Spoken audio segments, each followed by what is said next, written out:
It's Monday of draft week, which means it's time for our last mock draft Monday. We're going to dive back into the simulator one last time before the 2023 NFL draft.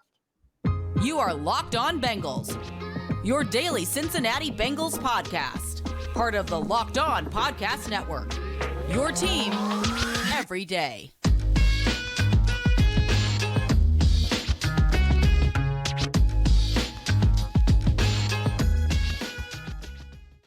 What up, Bengals fans, and welcome to another episode of the Locked On Bengals podcast. I'm your host, Jake Lisco. He's your host, James Rapine.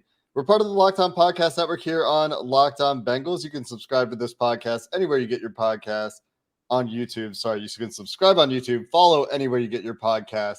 We're going to dive into the mock draft simulator today. On this episode of the podcast, we're brought to you by BetterHelp. As we do that, they connect you with a licensed therapist who can take you on that journey of self-discovery from wherever you are. Visit betterhelp.com/lockedon to get 10% off your first month. James, we're back to the simulators. We're going to have a lot of other draft content this week. We're going to talk with Joe Goodberry. We're going to do some predictive draft stuff. We're going to have you covered after each round, or each day of the draft, I should say, as well as the Bengals make their picks and work their way through the draft. But today, we're back into the simulator, James, and we're going to go as far as we can. We're going to try to get into day 3 a little bit here as, well, your preferences for the first round have taken some clearer shape, right? But we're having a hard time, even at this point. I am anyway. Maybe I won't speak for you, trying to decipher what the Bengals will do. So let's let the first round run here and figure out what our options are for the Bengals in this version of Mock Draft Monday.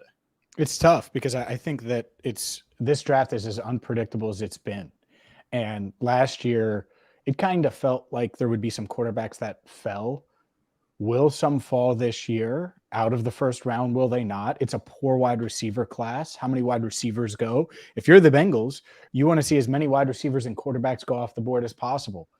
And it's going to be interesting to see how that part plays out. And I think that could dictate where they go. Cornerback, offensive line probably seems about as unlikely as it's ever felt at 28, just because I don't think those top guys will fall. And yet maybe one of them does fall to 28 and surprises us. So yeah, I think that it's going to be a surprising draft. And as you fired off the simulator there, Broderick Jones, one of the top linemen off in the top 10, 9th overall. Jackson Smith-Njigba, 10th. Paris Johnson right after him. Lucas Van Ness, Peter Skoronski. So some of the top guys, Darnell Wright, Miles Murphy, Bijan Robinson, Deonte Banks, all off the board in the top 20. And wide receivers. See, this is ideal because wide receivers going off the board. Zay Flowers, Quentin Johnston. I don't think those two guys are really contenders for pick 28. And if they go off the board 21 and 22, that opens things up for the Bengals a bit. At 28, unfortunately, my guy Dalton Kincaid picked 23rd overall to the Vikings. Michael Mayer, 26th overall. So this is going to be an interesting decision, 28th overall, Jake. Yeah, Kalijah Kancey, 25th as well. So those picks right before the Bengals are on the clock here at 28, the tight ends, the interior defensive lineman of choice for me and some others, Deonte Banks you mentioned as well, all gone. The offensive tackles, and this matches the experience that I had with Joe Goodberry on Friday night where we went through a mock draft with 31 other fan-controlled teams. The tackles went top 16. And then it's just, do you feel comfortable with Anton Harrison in the first round or DeJuan Jones in the first round? And in our scenario, we actually had the tight ends still available. In this scenario, the top 2 tight ends are not available.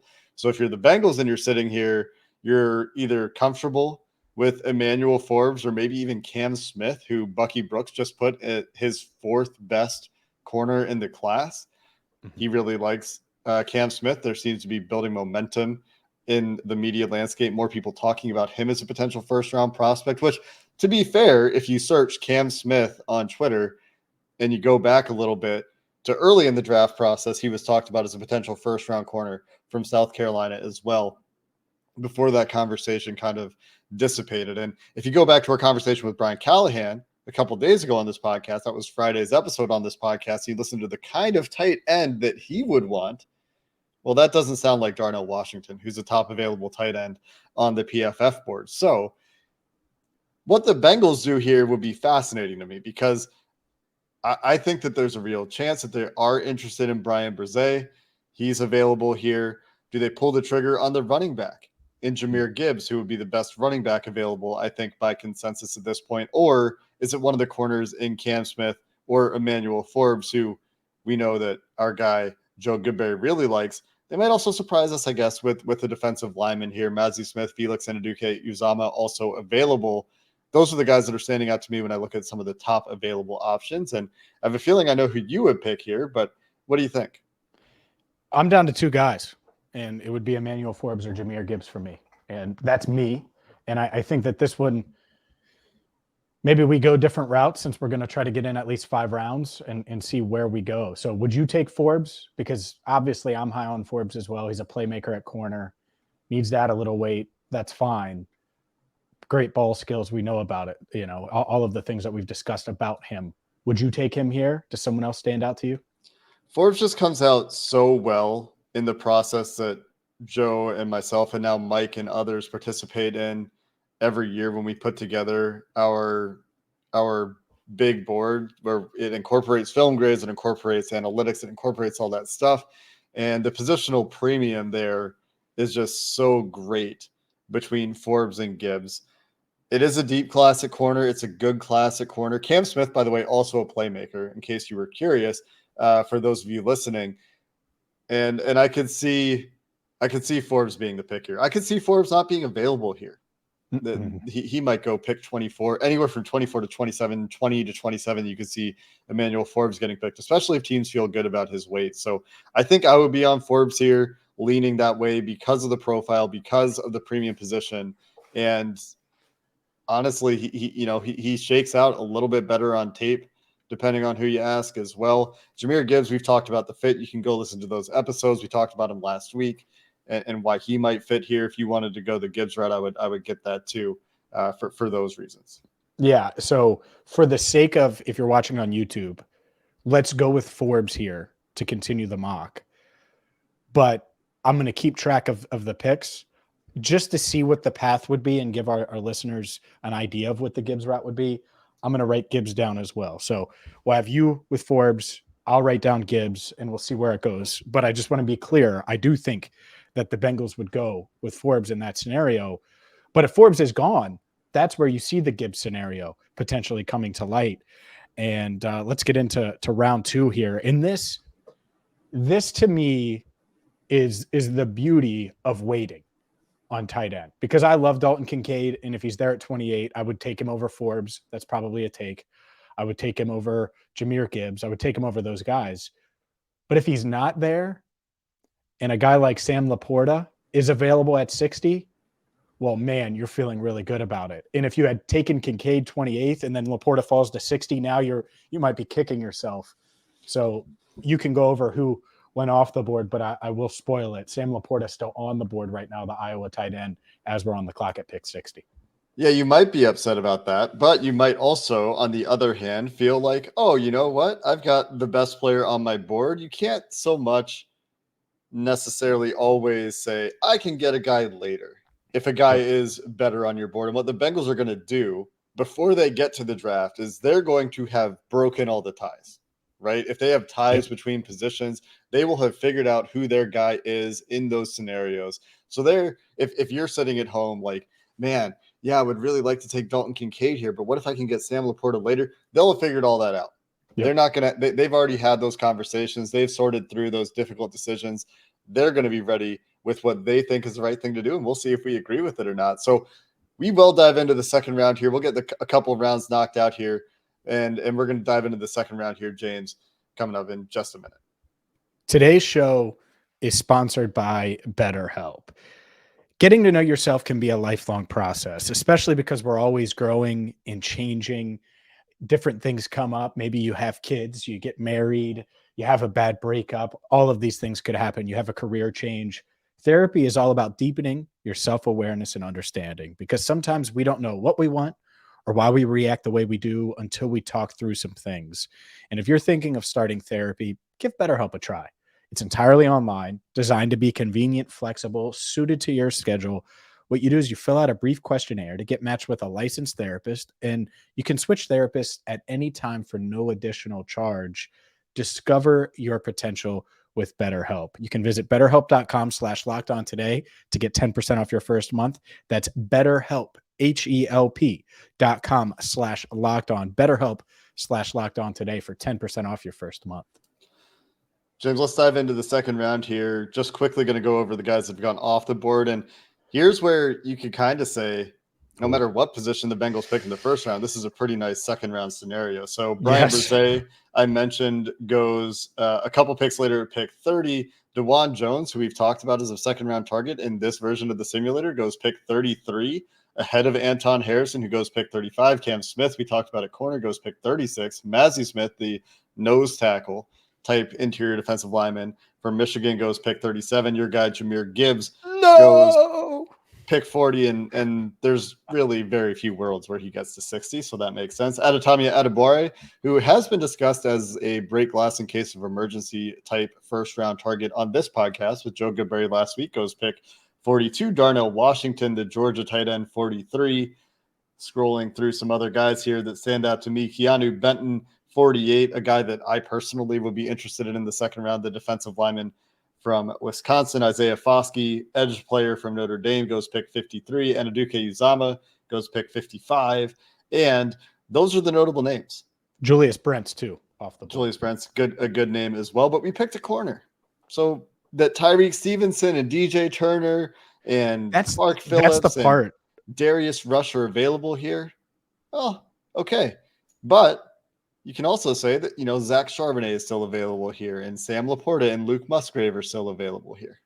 This is a fun scenario. I hope we're having this conversation on Friday when the Bengals are on the clock with pick 60, because it really fits. You're right. Regardless of what they do in round one, if you have DJ Turner and Tyreek Stevenson and Sam Laporta on the board, and maybe they prefer Luke Musgrave, right? I don't feel that way, but maybe they do.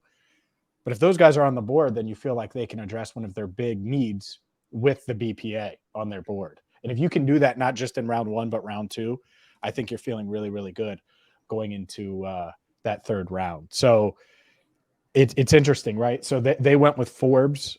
I think here, Ntuli Tuipulotu is another guy that has gotten some love. And I want to mention Tucker Kraft, still available, by the way. To me, it comes down to, all right, corner, tight end. Well, you just took a corner round one. I think they would take Sam Laporta here. And that's probably what I would do, regardless of the first rounder, right? So I said the Jahmyr Gibbs path versus the Emmanuel Forbes path. To me, I think Sam Laporta would be the pick here. What do you think? I think it's really interesting. One, I wonder how they feel about Luke Musgrave. That is the only top tight end that we don't know that they met with. We did not hear of a reported combine meeting. We did not hear of a top 30. We know they spent a top 30 visit with Michael Mayer, with Dalton Kincaid. We know they had a combine visit and a virtual visit with Sam Laporta. They also had a combine visit with with Tucker Kraft. We don't have any reports of them having met with Luke Musgrave. And I wonder how they feel about his injury history in college. He missed really his entire final season at Oregon State. But when he was on the field, I personally might prefer him over Sam Laporta because he has a size. He's bigger. Yep. He's the guy out of this group. Tucker Kraft also has the size, but 6'6", 253. Sam Laporta is 6'3", 245. And he'll never, you're never going to get that 3 inches back when you're talking about height with these guys. So a bigger player, bigger frame. And he's more of a complete type of tight end. Has more of a chance to grow into a guy that you feel comfortable having in line. Sam Laporta has a willingness to block. He just is so far away technically in that area of his game.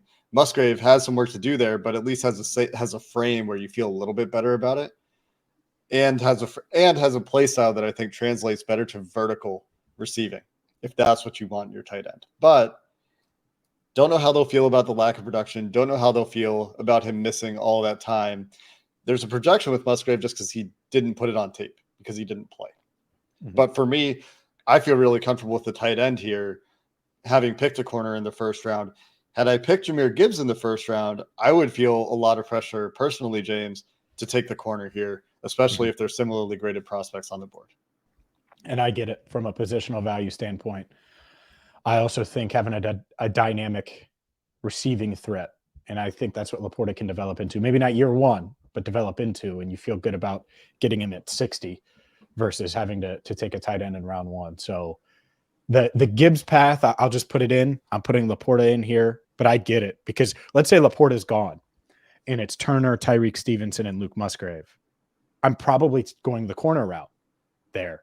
And that's part of it. By the way, are you giving Zach Charbonnet any love here, or are you going to go with the tight end? Because Charbonnet's staring right at you, and you obviously went with Forbes round one. I think if Laporta isn't available, there's a real big conversation between Charbonnet and Luke Musgrave here. And I want to pull the trigger on Musgrave, and I would had he played his last season at Oregon State. I would, but I'm not. I'm not comfortable. He's missing that part of his profile. He's missing that element that I need to feel better about it, and Sam Laporta isn't. And I do feel good about Sam Laporta as a receiver. I think that the development path is there. I don't see him as a future all-rounder tight end that Musgrave could be. And and say, you're listening to this, you're like, oh, there's no way Laporta gets to 60. Well, I think there is a way. I don't know that it's likely. So if Laporta wasn't here, I might still pick Musgrave. I think I would still pick Musgrave.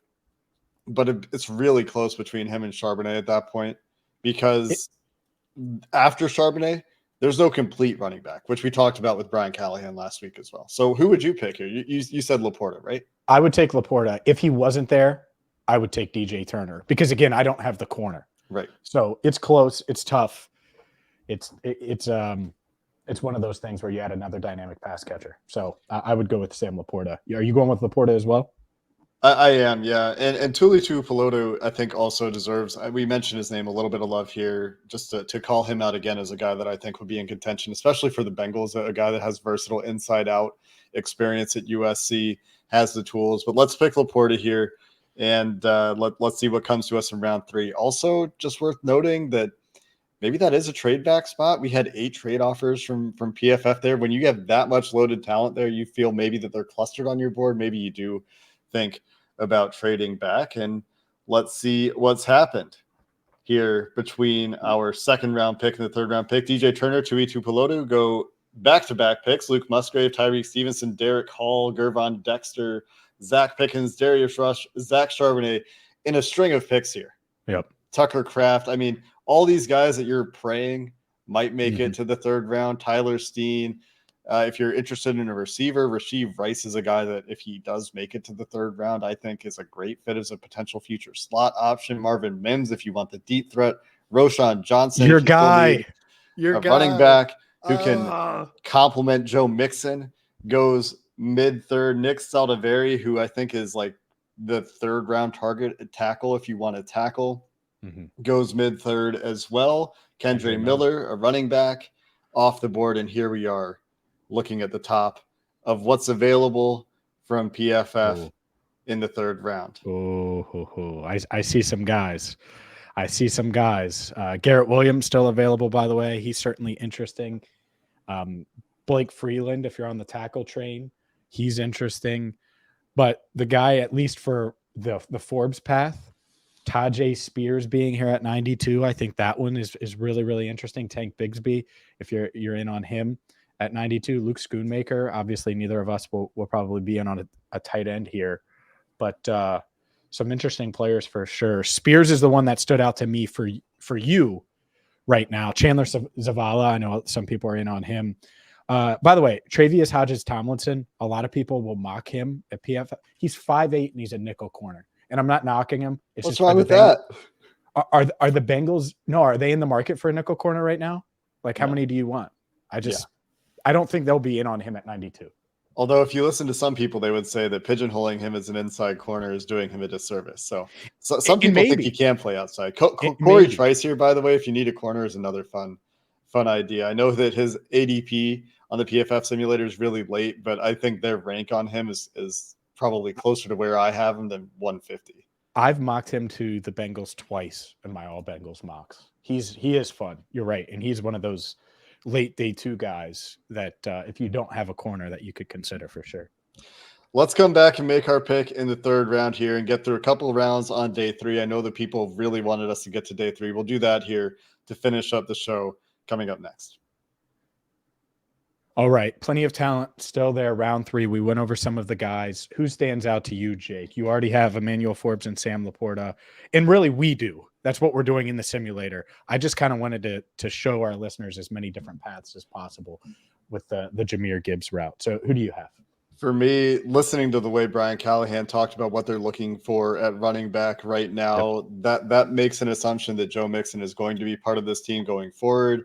And for me, that's Tyjae Spears here. If you're looking for another running back, and running back's the way you want to go here, then Tank Bigsby, I think, is getting a little bit underrated by Bengals fans just because he is bigger. But again, you listen to you look at the way Isaiah Pacheco came out of nowhere last year, and as a 7th round pick, that's a guy on a bad team that couldn't figure out how to block for him, and he was still very productive. Tank Bigsby often didn't have things blocked cleanly for him and was still very productive for Auburn and has a lot of ability at the running back position. Outside of that, there's some defensive line names that I'm looking at here: Isaiah McGuire, Moro Ojomo. If they haven't picked a corner yet, I think that this is where you really, really consider Garrett Williams, who I think we've picked in a mock in the past, and he's coming off the ACL, and it is a bit of a redshirt pick, but this is where that discount to me is probably very worth it.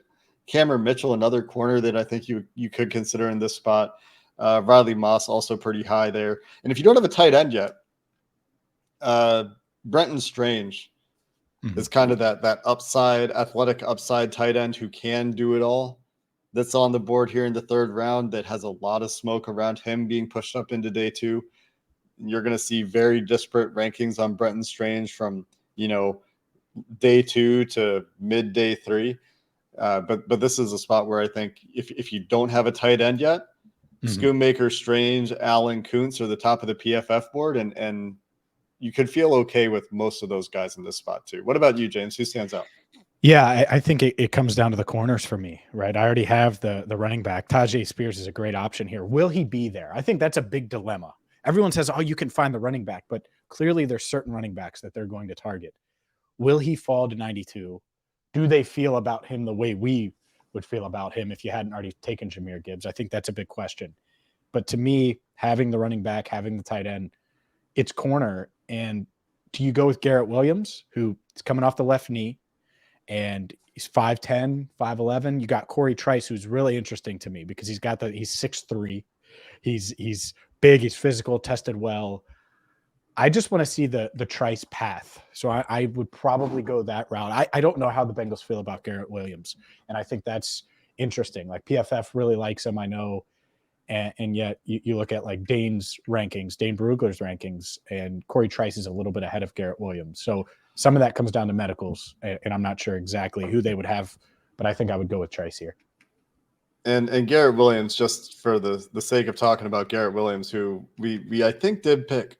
We obviously don't have testing for him, but incredibly productive and hits the threshold for production that you want to hit. Corey Trice doesn't hit the threshold for like high level production, but has good enough production that he's not undraftable or anything like that. Like, it's not killing him. It's just he doesn't show that all pro kind of threshold production in college, but tested like a really good athlete.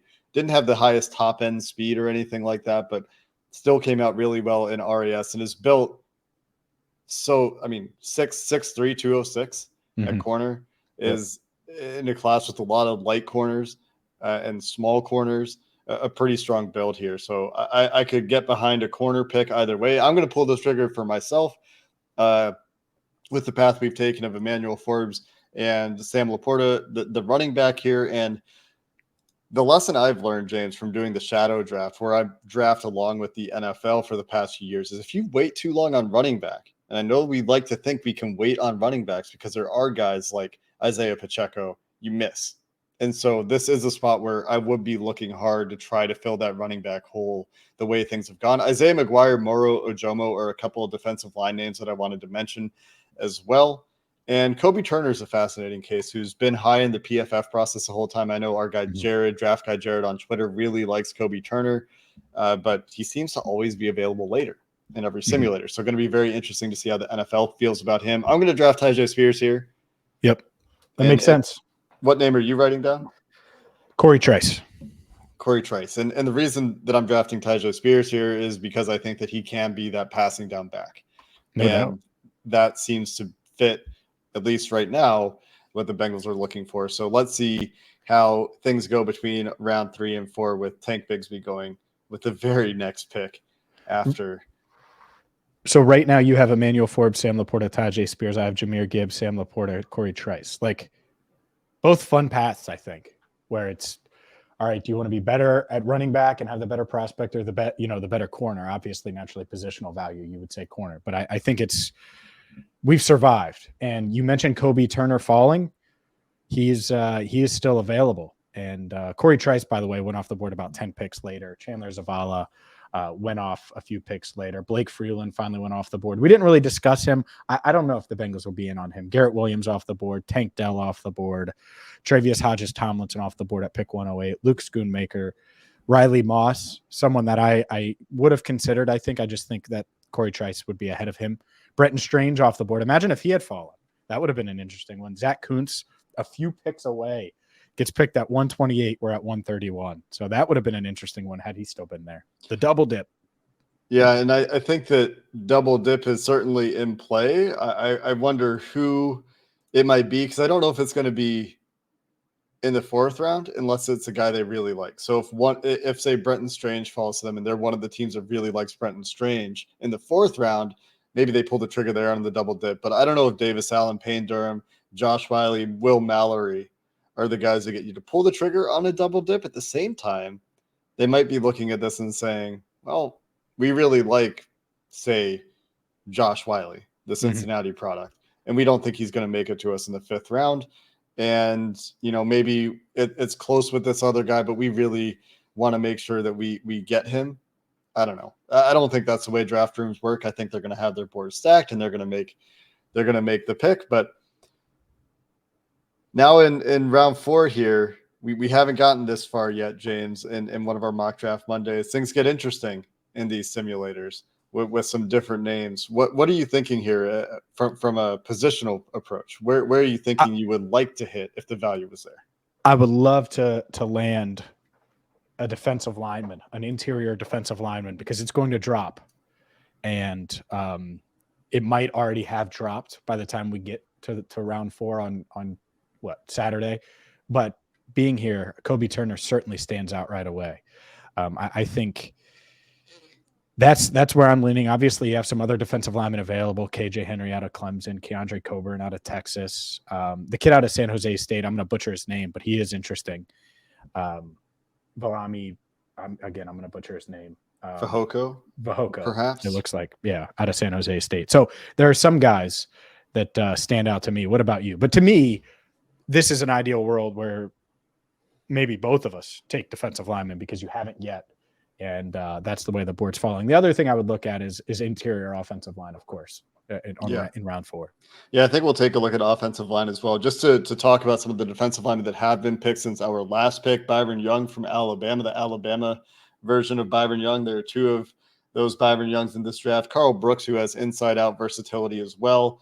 Isaiah McGuire goes pick 113, the guy that we mentioned for the last pick. Jacqueline Roy, who has a little bit of size to him. If you're looking for a bigger interior defensive lineman from LSU, goes pick 119. And Moro Ojomo, who I am pretty fond of in the 4th round if he makes it, from Texas, goes pick 122. So if Ojomo was here, I'd be pretty fond of that pick. Keandre Coburn, though, the nose tackle from Texas, I think is also a guy that deserves some consideration here, just because if you look at the Bengals contract situation on the defensive line right now, they have their future under contract for 2 years everywhere but nose tackle, where they have virtually nobody under contract beyond next year. So Keandre Coburn is a name that isn't very sexy here in the 4th round, and maybe it's a little bit early for him. Maybe you could get him a little bit later, but if you are looking to get close on value and a need and a player that I think is pretty good, I think Coburn is a guy to talk about. And then let's just look at offensive line. City So from Eastern Michigan, Andrew Voorhees, who had the unfortunate injury at the combine, Braden Daniels, and Oluwatimi, whose first name Olusegun. I'm trying to pronounce these names for the first time. That was pretty good. That was pretty good. Look at you. Center from Michigan, Carter Warren, tackle from Pittsburgh, John Gaines, the only offensive lineman in this draft to hit the short shuttle thresholds that are very predictive of NFL success, or some other offensive linemen here, where you could see one of these guys being the pick if they felt like they really wanted to bolster their offensive line depth. Yeah, I agree. And I was hoping that, one of these versatile interior, offensive linemen would fall, one that would be high on my radar. But I don't think that these guys, at least, because Voorhees, you have the injury, and that matters, regardless if you want to say it or it does. I think I'm leaning defensive line here. I'm not going to lie to you, Jake. I don't think there's anyone that really pops that they have to take round 4. Ricky Stromberg. I'm scrolling way down on the PFF simulator. So I didn't realize he was still available. So this is a guy that, if you look at our Joe Goodberry, Bengals fans, and draft guy Jared have done their offensive line grading, he comes out as the second highest graded interior offensive lineman in that process. You tricked me. 6'3", 306. Well, I just wasn't sure where PFF had him, because PFF has him so low. Tested like a really good athlete, has solid PFF grading. I mean, if they're going to take him, they'd have to take him here. Just so we're clear. Like, if you wait another round in PFF, I don't think he's going to be there in round 5. I thought he was gone. That's why I said, because he's versatile. He could play center or guard. He has a length too. He only played center at Arkansas, so it would be a bit of a transition for him to play guard. I don't know if you would ask him to play right away. I know some people also really like, I think I mentioned the name, Carter Warren from Pittsburgh. And this would be the range where you might want to take a tackle. Looking at our tackle grades on the sheet, I don't know if there's anybody that comes out high enough in our process that would make me want to pull the trigger here. We are a bit lower on the tackles available here. I wouldn't hate defensive interior here, James. What other positions are we not thinking about that they might be interested in? Not that we're going to look at them, but just for the sake of argument. Could you go with Ivan Pace Jr. here? Is it a round early for him? They've met with him. I think it feels a little bit early. Wide receiver, certainly in the mix. Early day 3, I could see them going that route. So other positions that we haven't really talked about. I mean, I could see it. I could see them going early day 3 wide receiver. It's tough, and I think there will be a surprise. But for me, I'm probably going, and man, there's some interesting running backs still on the board, but I'm waiting at least one more round. But Kobe Turner would be the pick here for me.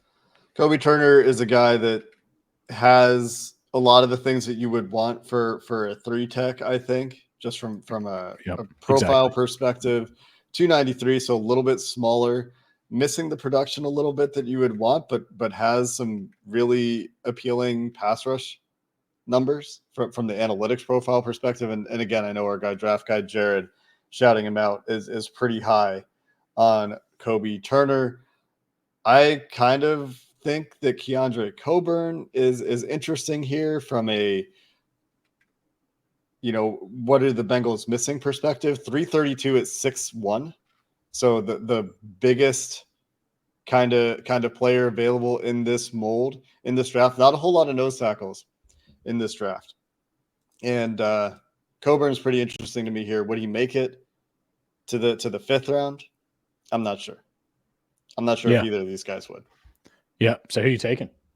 I'm taking Coburn. You're taking Turner. Let's take Turner for the sake of this PFF mock. And we're aligned on positions is what I find interesting for the most part. 3 tech versus nose tackle, but we've got the same positions really. I just think that was the sweet spot. Yeah, I just think that was the sweet spot for one of them. And let's see here. Oh, my guy Deuce Vaughn still available. I wouldn't consider him in round 5, just so we're clear. He's a round 6 guy to me. So some guys that I would have considered that got picked before we were able to make our pick in the 5th round. City So from Eastern Michigan, the interior offensive lineman. Davis Allen, the tight end from Clemson, as a double dip option is really appealing to me, especially if they have the move tight end earlier. If you get the Sam Laporta, Davis Allen later, makes a lot of sense. Parker Washington, a receiver from Penn State, goes just a few picks ahead of our pick. Terrell Smith and Jalen Jones, a couple of corners, Ivan Pace, Andrew Voorhees, the injured guard from USC, and Ivan Pace, of course, we all know from UC. Xavier Hutchinson, a wide receiver that I've seen connected to the Bengals by various fans on Twitter quite a bit. Israel Abanikanda, Carter Warren, and Braden Daniels, a couple of tackles. Ricky Stromberg, you mentioned, was not going to make it to the 5th round, goes 2 picks later to the Bears at pick 133. So some of the guys we were talking about before, it looks like Keandre Coburn would have made it here. He's still available on the PFF board, so maybe I'm around too early on Coburn, or maybe the PFF simulators is not quite right here. But what positions are you thinking about at this point? Yeah, this is when running back in general opens up. Like if Abanikanda fell, I'd be open to that. Again, even though you take Gibbs early, you could go the double dip with tight end. I'd be open to wide receiver for sure. I mean, you're pretty open now. Interior offensive line, like I mentioned, again, it's late on tackles. If you miss one early, you're probably looking at the interior of the offensive line anyway. Josh Whyle still being available, certainly interesting to me here in round 5. I think in an ideal world, if you were taking him and you're the Bengals, that would be where you would go. Doubling up at tight end if you like Whyle. Yeah. I think this is where you could see Whyle get picked. I think I'm looking at, what was I thinking? I had a thought in my head and it's gone from my head now. Oh man. Oh, it's back. John Gaines. Yeah. UCLA guard. Yep. And the reason there is, if you want to bet on a single thing from a combine test in a prospect, it's their short shuttle. And he's the only guy to have hit that number. Great athlete. You're talking about a guy that might need some time, might need some seasoning, but in the 5th round on the offensive line, getting a guy that could turn into a really good player, has that upside, is really interesting for me. Yeah. I think ideally here you want to try to bolster offensive line. You could probably find your double dip at running back later. Potentially, we'll see. But I'm fine with that. I'm fine with a guy like John Gaines. And to me, just to be different, I might take Josh Whyle. Like this is the area where you're double dipping at tight end. Like if you want to, I think this is probably your last shot at doing that. I don't necessarily think they need to at this stage. I think it's a round early for quarterback. Round 6 could certainly be that case. I know everyone talks about punter. I'm not really in on punter until round 7 at the earliest, or just sign an undrafted guy because there's a few in this class, and I think there'll be someone that's undrafted. But if Keandre Coburn's there, Jake, why would you not take him still? Maybe he does fall to round 5 and he's there because he's a nose tackle. I mean, that's an interesting pick too. Maybe the lesson for me is that I'm just a little bit early there for Coburn. He is a nose tackle. DJ Reader got picked in the 5th round, right? So not that he was necessarily the prospect then that he's turned into as an NFL player, but I think that he was still a good prospect coming out of Clemson. So maybe I'm just a little bit early, probably a better prospect than Coburn. Brugler has him 5th, 6th round. So. Yeah. So maybe I'm a little bit early there. And Kobe Turner is the guy that we end up picking in the simulator. So that's where you can see my hesitancy, my waffling on that pick a little bit. But I'm taking a dart throw at offensive line here with John Gaines and feeling okay about that. Some other names on the offensive line that could be in play here. Antonio Maffey, his teammate at UCLA, the opposite kind of player, an absolute giant, a mauler. Jake Witt, we know the Bengals met with recently. Asim Richards, a guy that Brandon Thorne likes in this range. 5th, 6th probably is about right for him from North Carolina. And Warren McClendon, tackle from Georgia, I think is another guy that is potentially in play, 5th, 6th round kind of thing. The other thing that would be really interesting to me here, James, is Josh Whyle, who you mentioned, or taking a shot at a guy like Will Mallory developing into an upside move guy. I know that he's very similar stylistically in a lot of ways and that he's not going to be lining up in line to Sam Laporta. But, this is where if you pick Musgrave earlier, maybe you're like, okay, yeah, I'll take a dart throw on Will Mallory, who I think is really dynamic downfield as a vertical guy. I think that's really interesting. But John Gaines, to finish it out, what do you think? Yeah, go with John Gaines. I would take your guy, actually, Keandre Coburn. And and hope. The idea of McClendon, I like the idea, and I'm tempted, and the Bengals have obviously been interested in him. But if you could bolster that defensive line with a 3-tech and have another nose on a rookie deal, by the way, that maybe is just the Josh Tupou replacement and allows you to pay DJ Reader. Like, it doesn't necessarily mean he has to replace Reader, right? I think that would make you feel pretty good. So either way, man, I'm looking at these hauls, and we could just quickly go through it. Emmanuel Forbes, Sam Laporta, Tajay Spears, and then we both took Kobe Turner, and you took John Gaines. That's a hell of a 1 through 5. And then me, Jahmyr Gibbs, Sam Laporta, Corey Trice, Kobe Turner, Keandre Coburn. I'd feel really good about that because they bolstered the defensive line and addressed the offense in key areas and added the corner that we talk about. And look at that, PFF giving us a solid A with the A+ for Kobe Turner, probably helping to bring that up a little bit. Yeah. Yeah, they probably didn't love the Tajay Spears early running back wise, and they do not like PFF does not like Jahmyr Gibbs in round 1. No, we know that. But Sam Laporta would have changed that a bit, I think. And overall, I think both drafts I would be comfortable with. So this was fun just to give our listeners, I think, some different paths, because there is a scenario, I think, where Gibbs is the pick at 28. I'm not saying it's a certainty or anything, but if that happens, they can address these other needs later if they did decide to go that route. And this kind of shows that. And a big part of where that Gibbs scenario comes into play is the tight ends being gone, maybe the corners they like being gone, maybe the interior defensive linemen, the edge rushers they like being gone. Brian Brzee goes in this draft at 30, and that's the big one that makes me question, would they pick Brian Brzee instead of Jahmyr Gibbs? Where are they on the Clemson interior defensive linemen? Because that's a positional value thing, an area where you could argue there's a need. Would be very interesting to see how they feel about it, but we're going to get our answers in just a couple of days here. So we'll keep it going on Locked On Bengals heading into the draft. Zach Taylor is going to address the media tomorrow. We're going to have Joe Goodberry back on the show in a couple of days here to get into his last thoughts before the draft commences. And we're going to give our predictive mocks later this week if we can figure out what we think the Bengals will do. So we appreciate you listening to this episode of the Locked On Bengals podcast. Glad we got into the top of day 3 here, even if we went a little bit long. Until next time, thanks for listening. Hoo day, and have a good one.